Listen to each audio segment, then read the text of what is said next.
आज हम final account का इम्पॉर्टेंट एडजस्टमेंट देखेंगे। ये एडजस्टमेंट है related to debtors and balance. Now ये कंफर्म एग्जाम में पूछते हैं और इसमें ऑलवेज डाउट रहता है, तो आज हम इसको सॉल्व करेंगे। बट इसका सीक्वेंस होता है जब भी हम सॉल्व करते हैं। तो डेटर्स जब भी एडजस्टमेंट दिया होगा तो डेटर्स फॉर एग्जाम्पल क्वेश्चन में दिया है 1800। नाउ डेटर्स का एडजस्टमेंट अगर हम सॉल्व करेंगे तो आपको पहले फर्स्ट सॉल्व करना है other adjustment, then further bad debts, then RDD and then RFDD. तो ये सीक्वेंस आपको फॉलो करना है। हम ये सीक्वेंस कैसे वर्क करेगा वो एक एक करके एग्जांपल के थ्रू समझते हैं। नंबर 1, फर्स्ट आपका एग्जाम में दिया है अदर एडजस्टमेंट, लाइक क्वेश्चन में दिया है बिल रिसीवेबल डिसऑनर्ड। ध्यान से समझना है, bill receivable dishonoured ₹200। Now how we will solve this. तो बिल रिसीवेबल मतलब हमने बिल ड्रॉ किया था और वो डिसऑनर्ड हो गया। तो जब भी बिल डिसऑनर्ड होता है तो इसको हम करेंगे less dishonoured rupees, for example 200 है, सो आउटर कॉलम में कितना होगा 800। नाउ बिल जब भी डिसऑनर्ड होगा तो less from bill receivable. And second effect हमें देना है ऐड टू डेटर्स। हर एडजस्टमेंट के दो इफेक्ट्स होते हैं। पहला effect less from bill receivable, add to debtors हमें यहां पर लिखना है bill receivable dishonoured ₹200। Now total करके आपको इनर कॉलम में ही अमाउंट रखना है, that is 1800 plus 200 which comes to 2000। Now ये हमने अदर एडजस्टमेंट सॉल्व कर दिया। ये ऑलवेज पहले सॉल्व करना है अगर एग्जाम में पूछा है तो। After that another example given in a question, one customer became insolvent and ₹1000 could not be recovered. now इसको कैसे सॉल्व करेंगे। 1000 रुपया हमें कस्टमर से नहीं मिला है तो उसको हम यहाँ पर बोलेंगे बैड डेट्स। now ये बैड डेट्स क्या है? Bad debts is a loss to the businessman. now इसके दो इफेक्ट्स आएंगे। बैड डेट्स को पहले क्या करना है, फर्स्ट हमें यहाँ पर लेस फ्रॉम डेटर्स, क्योंकि बैड डेट्स मतलब पैसा नहीं आने वाला है, तो यहां पर डेटर्स का बैलेंस उतना रिड्यूस हो जाएगा। तो यहां पर हम लिखेंगे लेस बैड डेट्स जो क्वेश्चन में दिया है, एडजस्टमेंट में दिया होगा। फॉर एग्जांपल 1000 दिया है तो my remaining balance will be 1000। Less from debtor. Now हमारे पास ऑलरेडी बैड डेट्स क्वेश्चन में दिया होगा, that is in profit and loss account. उसमें हमें क्या करना है, ऐड कर देना है और लिखना है फर्दर बैड डेट्स और दिस इज 1000। यहां पर 1500 टोटल आ जाएगा। तो बैड डेट्स के भी दो इफेक्ट्स हो गए, less from debtor, add to bad debts. Next adjustment, next example की तरफ जाते हैं। यहां पर थर्ड सीक्वेंस है, थर्ड एग्जांपल पूछते हैं एग्जाम में, रिजर्व फॉर डाउटफुल डेब्ट्स या पूछते हैं प्रोविजन फॉर डाउटफुल डेब्ट्स। अभी क्वेश्चन में बोला है कि प्रोविजन फॉर डाउटफुल डेब्ट्स हमें क्रिएट करना है फॉर एग्जाम्पल 5%।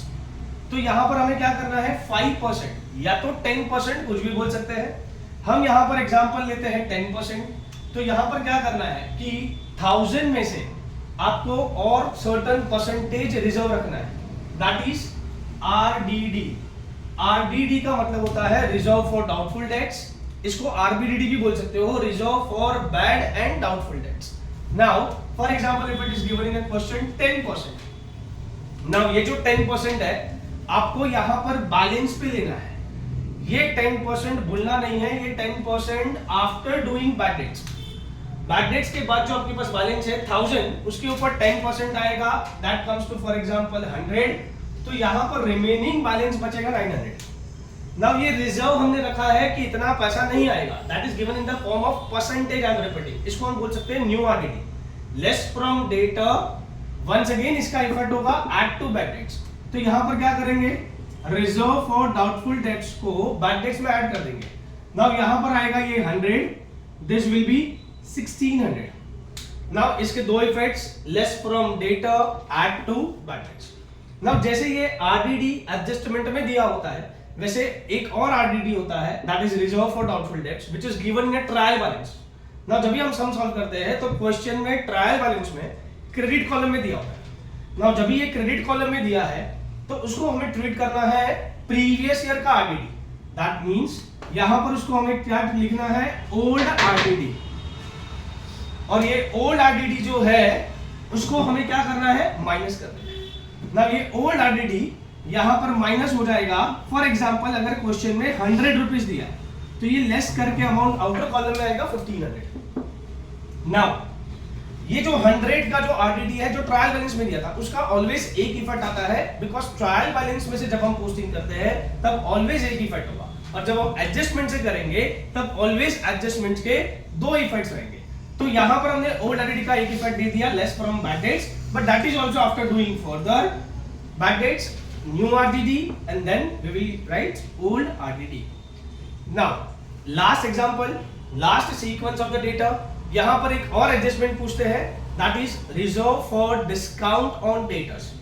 नाउ डेटर्स को हम डिस्काउंट देंगे, जितना बैलेंस है डेटर्स का उसके ऊपर हम और प्रोविजन रखेंगे, इसको हम बोलेंगे reserve for discount on debtors, that is RFDD। You can write short form RFDD।